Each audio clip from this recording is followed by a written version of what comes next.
मैं डॉक्टर टेकचंदानी थाने महाराष्ट्र से बोल रहा हूँ।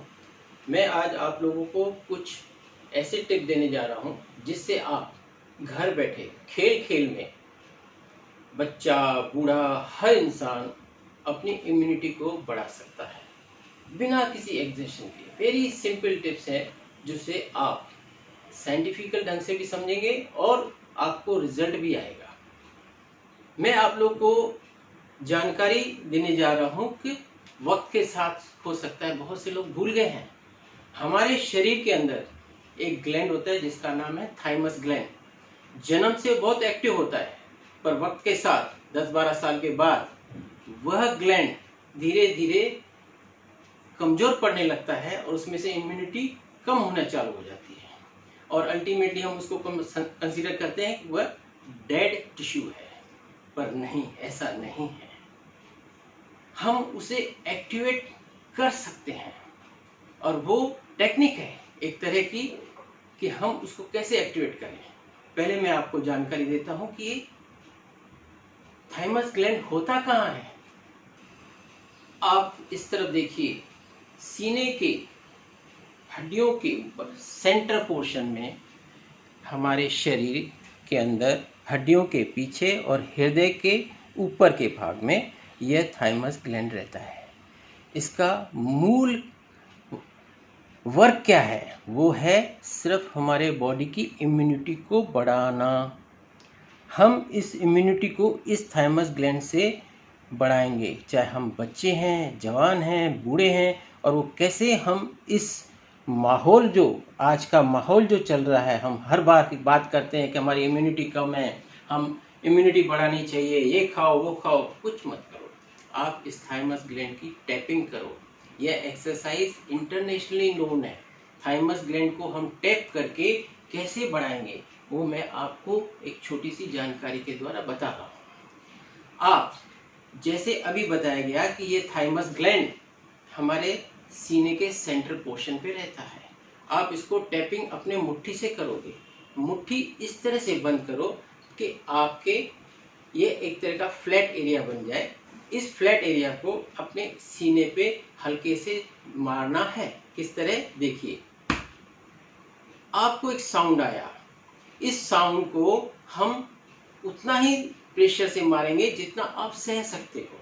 अगर आपको ज़्यादा लगता है तो आप प्यार से मारो, अगर आपको कम लगता है आप सहन कर सकते हैं, आप शक्तिशाली हैं तो आप जोर से भी मार सकते हैं।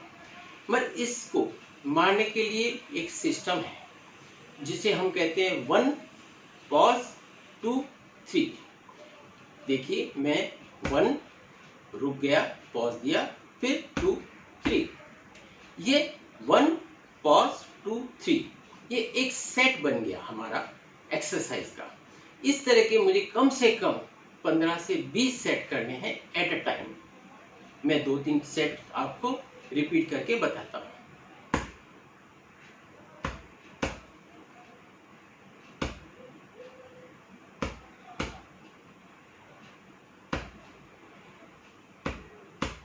इस तरह से आप लगातार 20 बार कीजिए और रेस्ट कीजिए। फिर दिन में 2-3 बार आप इसको रिपीट कर सकते हैं। जब आपको चांस मिले आप करते रहिए। ये एक तरह का बच्चों का भी खेल हो जाता है। वो खेल खेल में अपनी इम्यूनिटी बढ़ाएंगे। बूढ़े लोग जो चेयर पे बैठे हुए हैं, बिस्तरे पे बैठे हुए हैं, किसी भी पोजीशन में बैठे हैं, आप इसको इम्यूनिटी बढ़ाने के लिए टैपिंग करते रहिए। यह बहुत ही इम्पोर्टेंट है। हमारे बचपन में जब हमारी माँ ने अपना दूध पिलाया था तो उसने हमको इम्यूनिटी दिया था। आपको ध्यान दो कि माँ का दूध बहुत इम्पोर्टेंट होता है। हम इसीलिए डॉक्टर लोग यही कहते हैं कि माँ का दूध को बच्चों को 3 से 6 महीने जरूर अवश्य पिलाओ, क्योंकि जितनी भी एंटीबॉडीज है, बच्चा आपका इस दुनिया में आया है, उसको फाइटिंग करने की कोई शक्ति नहीं है। ये माँ के दूध द्वारा ही वो अपनी एंटीबॉडीज लेके दुनिया के कीटाणु डिजीज को फाइट करता है, तो उसकी इम्यूनिटी वहाँ से आती है। तो हम चाहते हैं कि माँ के दूध को आपके बच्चों को देते रहें जब तक वो 6 महीने का। उसके बाद आप चाहें तो फीडर के ऊपर और अदर खाना शुरू कर दीजिए। पर जो जवान हो चुके हैं, जो बुढ़े हैं, वो बेचारे अभी कहाँ से इम्यूनिटी लाएंगे? वहाँ माँ का दूध तो नहीं मिलेगा।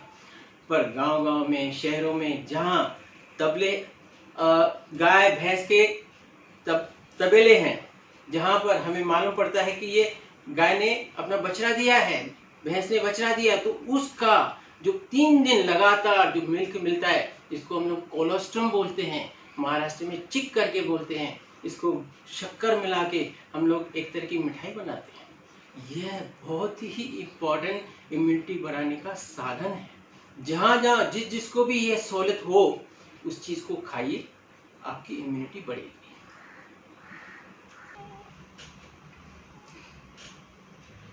मैं एक और एक्सरसाइज आपको बताता हूँ, जो मैंने कहा खेल खेल में इम्यूनिटी बढ़ानी है। इसका मतलब है कुछ तो हमें गेम खेलना है।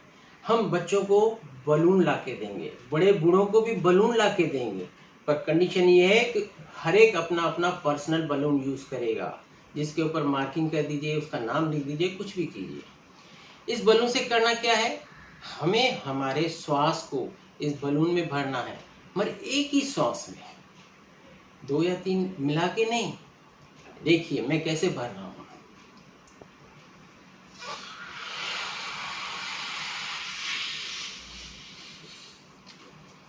मैंने अपने पूरे सांस को इस बलून के अंदर भर दिया। इसका मतलब मैंने बीच में सांस नहीं लिया। जो मेरे लंग्स के अंदर, फेफड़ों के अंदर जो हवा थी, उसको मैंने कैप्चर कर दिया इस बलून के अंदर। इसने मुझे यह बताया कि भाई मेरे अंदर की शक्ति, मेरी कैपेसिटी लंग्स की कितनी है। मैंने ये एक सैंपल बना दिया। मैं दूसरा भी बलून बनाऊंगा और उसको कंपेयर करूंगा कि क्या वह मेरा बलून इस साइज से बड़ा है या छोटा है। मैं दिन ब दिन अपने आप को एक्सरसाइज करके लंग्स की कैपेसिटी, लंग्स के ऊपर जो मसल्स हैं, हमारे चेस्ट के जो मसल्स हैं, उनको एक एक्सरसाइज दे रहा हूँ, ताकि वह दिन ब दिन स्ट्रांग हो जाए और मेरे लंग्स को स्ट्रांग करे, ताकि मैं ज़्यादा से ज़्यादा ऑक्सीजन अंदर ग्रहण कर सकूं। और इसको मेजरमेंट करने का एक और सिंपल तरीका है। आपके घर में कोई भी बर्तन हो, जिसमें आप सिर्फ एक थोड़ा सा डाल के देखिए कि ये क्या कंप्लीटली आता है। अगर मेरा ये बलून मेरे पर्टिकुलर भगोने में, किसी थाली में, या जहाँ पे साइज मेरे को एक अंदाज मिल गया, कल अगर मेरा बलून इसमें नहीं जाए और मेरा फूगा हुआ रहे, तो इसका मतलब ये हुआ कि मैं जो एक्सरसाइज कर रहा हूँ वह रिजल्ट दे रही है, मेरे लंग्स बढ़ रहे हैं, वो इम्पोर्टेंट है। और बार बार इसी तरह से मुझे इस बलून में हवा भरनी है। इस हवा को भरते हुए मैं एक तरह की एक्सरसाइज कर रहा हूँ खेल ही खेल में। बच्चों को दीजिए और उनको बोलिए, इसका कोई टाइम लिमिट नहीं है, कितने बार कर रहे हैं बच्चे, कैसे कर रहे हैं, बस खेलने दीजिए उनको। और बूढ़े बूढ़े जो बैठे हुए हैं अपना टाइम पास कर रहे हैं, उनको भी बोलिए अपने लंग्स को मजबूत बनाने के लिए बलून से अपने चेस्ट को मजबूत कीजिए। अभी मैं आपको एक और तरीका अपने बॉडी के अंदर ऑक्सीजन किस तरह से बढ़ाया जाए, अपने लंग्स को कैसे स्ट्रॉन्ग किया जाए, एक बहुत ही सिंपल तरीका बताता हूँ, मगर वो प्रैक्टिकली दिखा रहा हूँ। आपके सबके घर में तो यह इंस्ट्रूमेंट नहीं होगा। ऑक्सी पल्स मीटर है, जिससे हम लोग ऑक्सीजन की कंसंट्रेशन, आप लोगों ने देखा होगा कि हॉस्पिटल में डॉक्टर लोग इसको उंगली में लगा के और मरीज का ऑक्सीजन की कंसंट्रेशन देखते हैं और उसमें हार्ट बीट कितनी है वो देखी जाती है। अभी मैं आपको दिखाता हूँ कि मेरी इस वक्त क्या पोजीशन है। आपको थोड़ी देर में ही वैल्यूज आ जाएगी। अभी यहाँ दिखा रहा है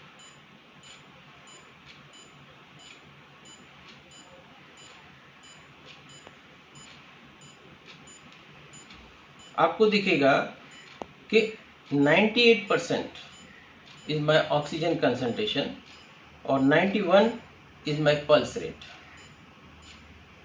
अभी इस जो 99 या 98 चल रहा है, ये मैं नॉर्मल आदमी हूँ। नॉर्मल आदमी में ऑक्सीजन कंसंट्रेशन जो होती है 95 से लेके 100 तक हम लोग उसको नॉर्मल मानते हैं। And person is comfortable, he can move here and there, उसको ब्रीदिंग प्रॉब्लम नहीं होता है। अभी इसको मैं इस वक्त तो बढ़ा नहीं सकता, पर मैं पहले इसको रिवर्स वे में जाऊंगा कि इसको मैं घटाना चाहूँगा, घटाकर मैं किस तरह से इस ऑक्सीजन को बढ़ा रहा हूँ और क्या एक्सरसाइज करूँगा वो आपको समझ में आ जाएगा। पहले मैं ये 99 से मैं कम करने जा रहा हूँ। कैसे करूँगा? मैंने ये घड़ी रखी है अपने सामने। इस घड़ी को देखते हुए मैं कम से कम 30 सेकंड तक अपना सांस रोक के रखूँगा।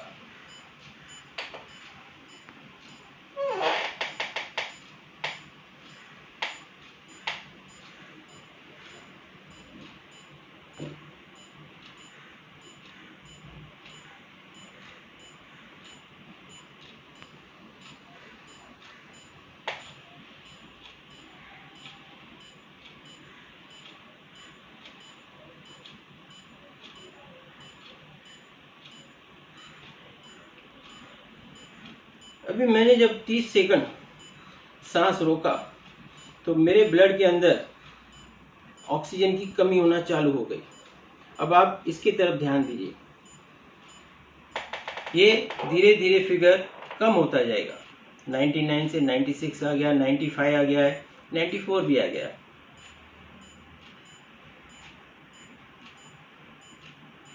अभी मैं इसको वापस से रिवर्ट करना है फास्ट। तो अभी नॉर्मल आदमी हूँ, इसके लिए ये वापस रिवर्ट हो रहा है और 100 हो गया। मेरे बॉडी के अंदर मैंने ऑक्सीजन ग्रहण कर लिया, बात करते करते मेरा 100% हो गया। पर आप लोगों को मैं क्या बताना चाहता हूँ, यही बताना चाहता हूँ कि आपकी कैपेसिटी, आप किसी भी घड़ी को कम से कम 20 सेकंड तक 20 सेकंड्स आप अपना सांस रोक के रखिए।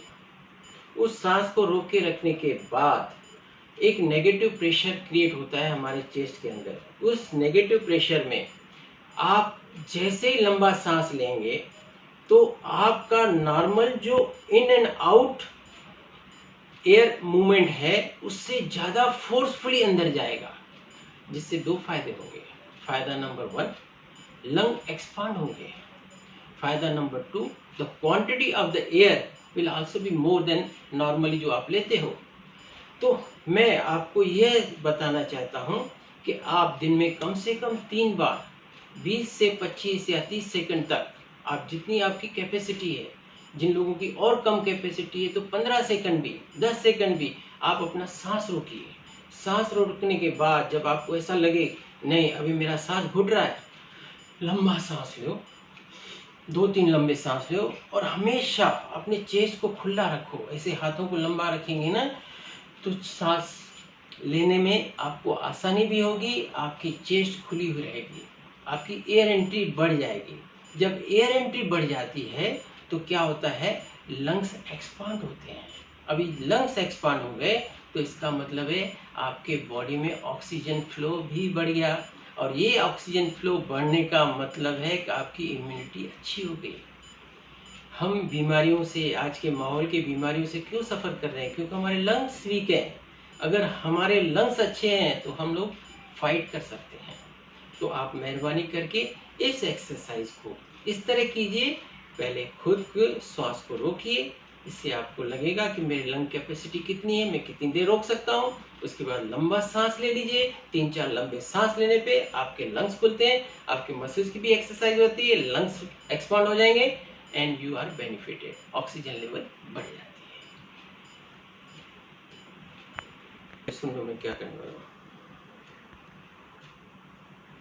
अभी मैं आप लोगों को एक ऑक्यूप्रेशर के द्वारा अपने ब्रेन को किस तरह से स्टिमुलेट किया जाए वह एक टेक्निक बताने जा रहा हूँ। हर एक के घर में कपड़े सुखाने की क्लिप रहती है, आप 10-15 क्लिप उठा लीजिए।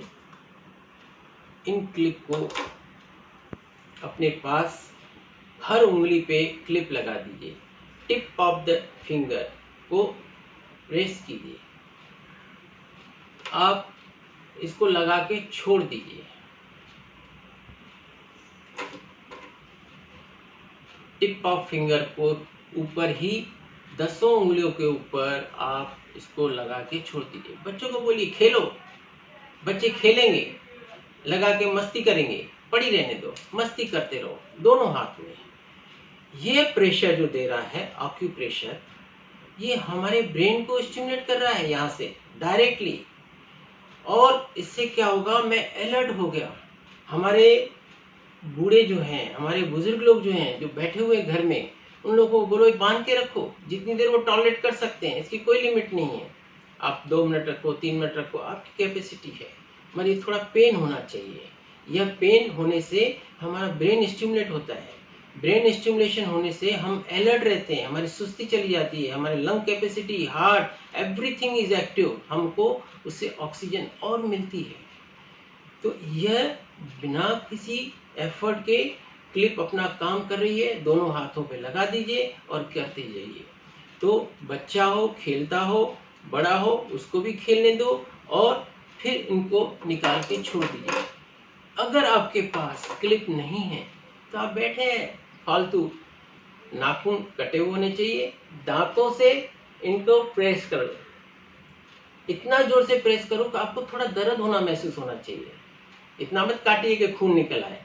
आप अपने को इस तरह से टिप्स को प्रेस कीजिए कि थोड़ा दर्द फीलिंग हो। हर टिप्स को कीजिए ना, 10 उंगलियों को। इसके अलावा आप अपने कानों को भी, कानों की एजेस जो है, पिन्ना जो है हमारा, इसको जिस तरह स्कूल में मास्टर अपने को मारता था, कान पकड़ता था तो हमारे कान गर्म हो जाते, हमारा ब्रेन खुल जाता है, तो हम बैठे बैठे अपने कानों की मसाज करेंगे अपने ही हाथों से। ऐसा करने पर हमारा ब्रेन और एक्टिव होता है, और active brain requires more oxygen, it gives the signal to the lungs and heart to work better वे।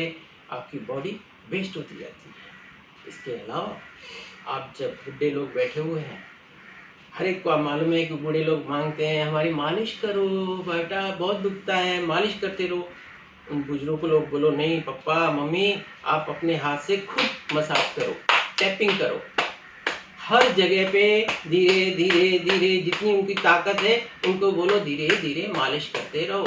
मालिश नहीं, ये टैपिंग करते रहो, ताकि आपके स्किन की तरफ ब्लड सर्कुलेशन बढ़ता ही जाएगा। यह ब्लड सर्कुलेशन जब बढ़ता जाएगा तो ऑटोमेटिकली हम लोग एक्टिव हो जाते हैं, हमारा शरीर एक्टिव हो जाता है। बहुत सी लेडीज ब्यूटी पार्लर में जाके फेस टैपिंग करवाती है, काहे के लिए? सुंदर होने के लिए। अरे ये ऑटोमेटिक सुंदर होगा, it will increase the blood circulation. आप बैठे बैठे खेल खेल में करते रहो, आपको बेनिफिट होगा। और लास्ट में एक और एक्सरसाइज बताना चाहूँगा, जो हम इस पैरों और टांगों के द्वारा बड़े बुजुर्गों को खास करके बोलेंगे, पापा मम्मी आप अकेले बैठे हो, ऐसे शांत मत बैठो, अपने टांगों को इस तरह से मूवमेंट करते ही रहो, करते ही रहो, करते ही रहो, ताकि आपके लेग मसल्स, काफ मसल्स, थाई मसल्स एक्शन में रहें, घुटने एक्शन में रहें, तो आपका मूवमेंट भी अच्छा होगा, ब्लड सर्कुलेशन भी अच्छा चलता रहेगा। उनको शांत करके एक जगह पे मत बिठाओ, let them do something else. ये थोड़ा थोड़ा भी एक्शन उनका चलता रहा तो उनके बेनिफिट के लिए है। ये काफ मसल्स स्ट्रांग हो जाती है, थाइस, तो उनको चलने फिरने में भी अच्छी सहूलत हो जाती है। ओवरऑल मेरा कहना यही है, ये एक तरह का खेल है। इसके अलावा हमारे बहुत से ज्ञानी, योगाचार्य, सब ने अपने अपने तरीके से अपनी अपनी योग, अलग अलग मुद्राएं बताई हुई है, सब अच्छी है, बहुत अच्छी है, मैं उनके सामने कुछ नहीं। पर मेरा इंटेंशन, मेरा